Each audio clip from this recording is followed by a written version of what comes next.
Ryan versus Raihan.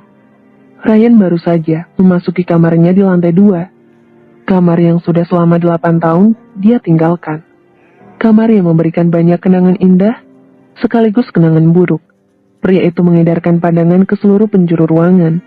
Semua furnitur, aksesoris dan medali, maupun piala masih tersimpan rapi di dalam lemari kaca, yang khusus dibeli untuk memajang semua koleksi penghargaan yang diraih selama dia mengenyam pendidikan di tingkat sekolah dulu.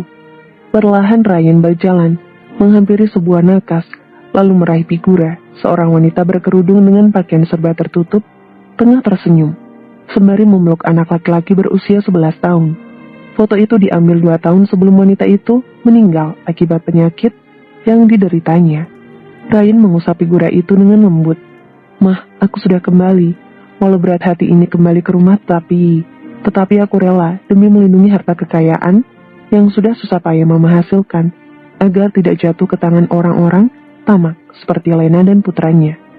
Setelah puas memandangi foto sang mama, Ryan meletakkan koper di dekat tempat tidur. Dengan napas yang berat, dia merebahkan tubuhnya di atas kasur empuk berukuran king size. Tak bisa dipungkiri hatinya masih terasa sakit bila mengenang kejadian di masa lalu. Kejadian yang membuatnya harus kehilangan kehangatan sebuah keluarga, dan kehilangan sang mama dalam waktu bersama. Akibat terlalu lelah, kelopak mata pria itu perlahan mulai terpejat. Detik berikutnya Ryan sudah berlayar ke Pulau Kapuk. Di saat Ryan sedang terlelap, Lena masih termenung di ruang tamu. Sudah hampir 1 jam wanita anggun itu duduk di depan televisi, tanpa memperhatikan acara yang sedang berlangsung, hingga sebuah suara mengembalikan lagi kesadarannya. "Assalamualaikum." Seorang pria muda melangkah masuk ke dalam rumah. Raihan Firdaus, pria tampan berusia 26 tahun, dengan perawakan hampir mirip dengan Ryan, melangkah maju ke ruang keluarga. Raihan adalah adik tiri Ryan. Kedua pria itu adalah anak Firdaus tetapi beda ibu.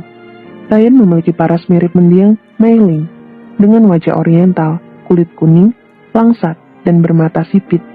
Sementara Raihan, pria itu pun tak kalah tampan dari sang kakak. Daya tarik pria itu terletak pada bagian dagu yang terbelah, sehingga membuat kaum Hawa tergila-gila padanya. Lena tampak terkejut dengan kehadiran putra tercinta. Wanita parubaya itu merubah posisi duduk kala Raihan duduk di sampingnya. "Mama, kenapa diam saja? Sejak tadi Raihan mengucapkan salam, tetapi kenapa tidak dijawab? Bukankah sebagai umat muslim, apabila ada seseorang yang mengucapkan salam wajib hukumnya menjawab salam itu?" "Oh iya, Mama lupa nak," jawab Lena terbata. "Waalaikumsalam." Wanita parubaya itu terdiam sejenak di tempat duduk, masih lekat di dalam ingatan bagaimana Ryan membentak dirinya dengan sorot mata penuh dengan kebencian. Tatapan mata yang seolah mengatakan akibat kehadirannya, Meiling pergi meninggalkan dunia ini untuk selamanya. "Mama, tidak apa-apa," jawab Lena. Wanita itu berusaha tersenyum, meski terlihat semburat kesedihan di dalam sana.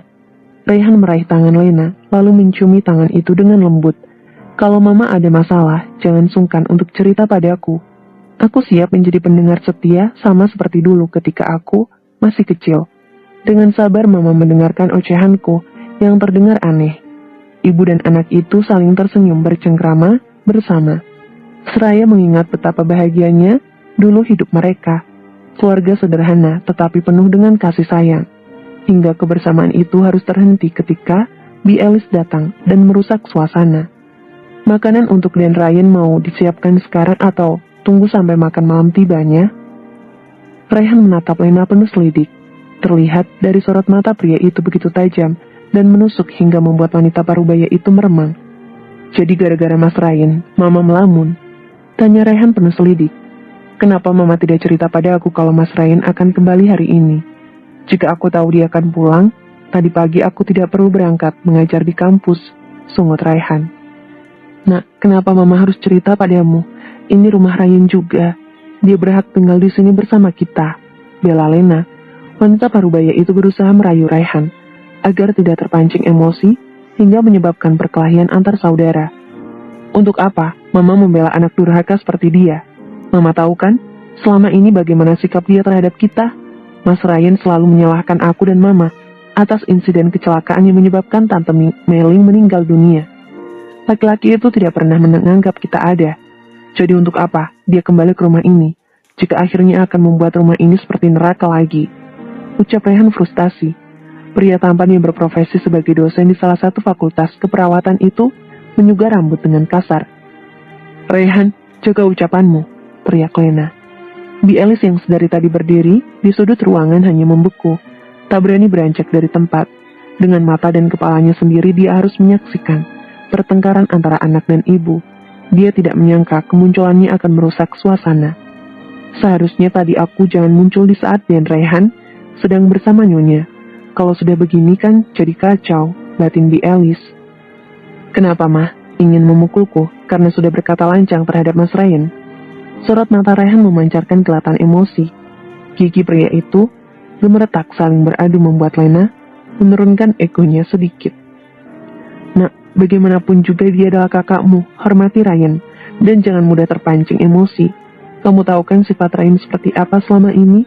Lena menyentuh pundak Rayhan, berharap agar emosi pria itu padam. Jadi mengalahlah demi kebaikan bersama. Rayhan bangkit dari kursi, dengan penuh emosi dia berkata, mengalah, selama ini kita selalu mengalah, Ma. Mau sampai kapan lagi? Aku membiarkan Mas Ryan membentak, memarahi dan melihat sikap pria itu semena-mena terhadap Mama. Kali ini aku tidak akan tinggal diam. Jika dia ingin tinggal bersama kita, maka Mas Ryan harus menghormati Mama sebagai nyonya rumah ini. Tanpa mereka sadari, sejak tadi Ryan sudah berdiri di depan pembatas tangga. Pria itu menyeringai ke arah Lena dan Rayhan. Menghormati Jalang seperti mamamu? Tanya pria itu sinis. Tidak akan pernah aku lakukan selama dia masih menjadi istri papaku. Dasar brengsek. Rayhan berlari menaiki anak tangga. Hati Rayhan semakin memanas ketika mendengar wanita yang amat dicintai dihina di depan mata oleh kakak tirinya sendiri. Dengan gerakan cepat, Rayhan menarik kerah kemeja kerja milik Ryan. Kedua tubuh tinggi menjulang itu saling berhadapan, dengan tatapan mata saling memandang. Katakan sekali lagi, kamu panggil mamaku apa, hah? Tanya Rayhan dengan suara lantang. Pria itu memberikan tatapan seolah ingin membunuh lawan di hadapannya. Dengan santainya Ryan berkata, Lang. Tuk. Sebuah pukulan keras mengenai wajah tampan Ryan. Wajah yang semula mulus bersih tanpa cacat kini lebam. Akibat bogeman mentah diberikan oleh Rayhan.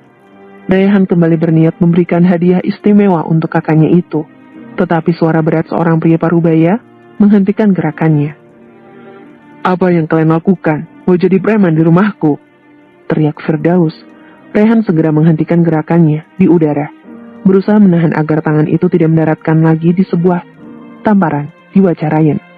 Rahang pria itu gemetar, matanya memerah membuat Lena, Bi Alice dan penjaga rumah ketakutan, sebab kedua pria muda yang tengah berkelahi di lantai 2 ahli dalam ilmu bela diri. Kalian berdua ikut papa ke ruang baca, titah Firdaus. Aku akan terus memberikan pukulan keras di wajahmu, bila kamu masih menghina mamaku. Ancam Rayhan seraya berjalan menuruni tangga. Cih, kamu pikir aku takut? Ryan berdecih sambil mengusut darah segar yang mengalir di sudut bibir. Permainan baru saja dimulai. Bersambung.